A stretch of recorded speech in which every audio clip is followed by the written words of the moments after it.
Eli Moskowitz, also known as Hawk. Also known as the bozo who's had and lost the craziest set of hair in all of Cobra Kai. He alone was already a beast and embraced Cobra Kai's core values, but Season 4 put him on a path I didn't expect for the character to take, and in my opinion made him arguably the best character in the entire series, and in today's video I'll be going over his entire arc and why Hawk is the GOAT. He was just a kid named Eli, and he was just the weirdo with the weird lip Kyler bullied and believed nothing good was coming his way. He's never going to get a girlfriend, he's never going to have another friend besides Dimitri, he's never going to be anything other than the kid with the weird lip. However, that's when Miguel Diaz inspires him to try out Cobra Kai Karate, where he engages with his sensei, who makes a comment about his lip, and Eli doesn't really like that and tries to defend himself, but Johnny gives Eli the biggest reality check he ever needed. And it's that no one is going to hold your hand for you in the real world, and if you want something to happen, then you make it happen. If you want to stop being looked at weird, flip the script. And that's what Eli exactly did. And it works so well here because like the other kids, they're trying to shift into a different person, but with karate, Eli directly changes personality like he literally does, rather than embracing his instincts while learning that Cobra Kai badassery. He quite literally flipped the script, which builds up for the most interesting arc in Cobra Kai arguably, which is Hawk's downward spiral. After listening to Johnny's advice, we see how Johnny's aggression really is hammered into Hawk after he tells the kids to show no mercy in the All Valley.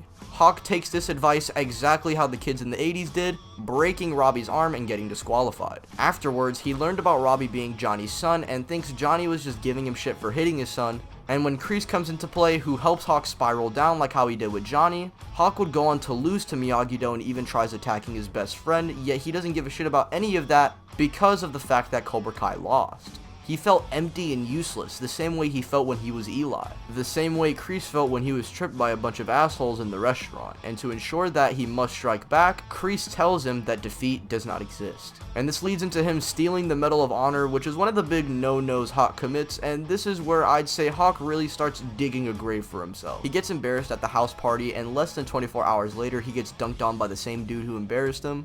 And the main friend who stood up for Eli in the first place and told him about Cobra Kai nearly breaks his spine, and it's all because his sensei told him to show mercy. Had they listened to the original lesson in the first place, none of this would have happened. And when we see Hawk stare at Miguel's almost lifeless body, it's him realizing that Kreese was right in my opinion. And during Season 3, we see him being at his absolute worst, bullying Miyagi-Do along with showing no mercy to his best friend by snapping his arm.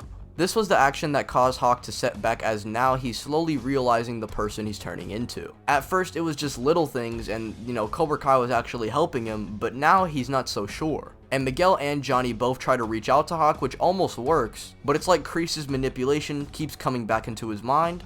And it isn't until the house fight where Hawk realizes what he's truly done. Hawk is a straight gorilla throughout Season 3, but once he daps up Kyler, the one person who constantly bullied him, he stops to observe around him and see what he's really done. He stops to observe around him for a second and see what he's truly caused. And with the help of the last few strings that were keeping him from completely sinking, Hawk managed to rise above the water and team up with the ones who truly got his back. Hawk has stopped digging a hole for himself by Season 4, and now the main arc he has to go through is climbing out of the hole he dug himself and prove his worth to Eagle Fang and Miyagi-Do.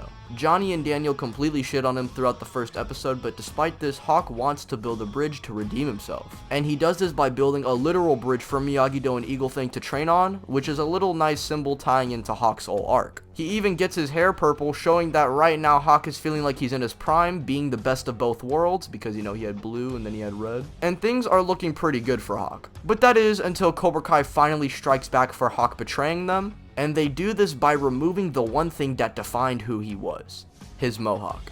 The colored mohawk was the perfect sign of showing the term flipping the script, and the red-haired Hawk was basically Hawk on demon time. And like how I said purple is a balance between the two, just as Hawk was actually figuring out some balance in his life, he gets a quick fade from Cobra Kai, and it is not so good looking. But more importantly, he's literally set back to square one. He's in the same position as Eli once was, and I think the perfect way for him to go back where he was without spiraling down again, or making the arc seem like it's just a rehash of what Hawk went through before, they make it different by allowing Eli to learn Miyagi-Do. And it's perfect because it's the same thing Season 4 did with Sam by having her train with Johnny, but with Hawk it's different because it's not like he was already a bad character and they needed to fix him. Instead, they literally are elevating someone who has had arguably the best character arc up to this point. So when he's at his lowest, you feel bad for him because it's the same kid we started with who dressed up as a lip surgeon for Halloween.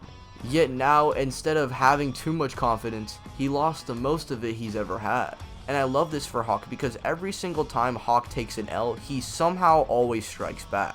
But now it's different here, as his way of striking back in this season is literally redeeming himself and becoming a goddamn king, rather than stooping down to Cobra Kai's level or stooping down to even worse levels. And it's just great here because his training with Daniel LaRusso and learning the philosophy that he is truly more comfortable with makes so much more sense, because deep down Eli and Hawk are two different people. Hawk is Eli embracing the Cobra Kai way, while this Hawk, or Eli in this case, is him embracing the Miyagi-Do way, or his own way. He gets his girl back, drops his bully on his skull, and goes on to compete with Robbie, the same dude who Hawk cheated against, but now they fight against the same team they competed against last year. But now Eli is the one fighting with honor and not ratting at Robbie at all. But now Eli is the one fighting with honor and not disrespecting Robbie the entire fight at all. The only time Hawk looked pretty disrespectful to Robbie was when he got in that final point against him, taking the W, which perfectly concludes an arc that has been set up since literally season 1 of the show. So I don't want to hear, oh, Miguel should have won, oh my god, why did his leg break? And cry me a river. This was Hawk's arc. This was Hawk's time to shine.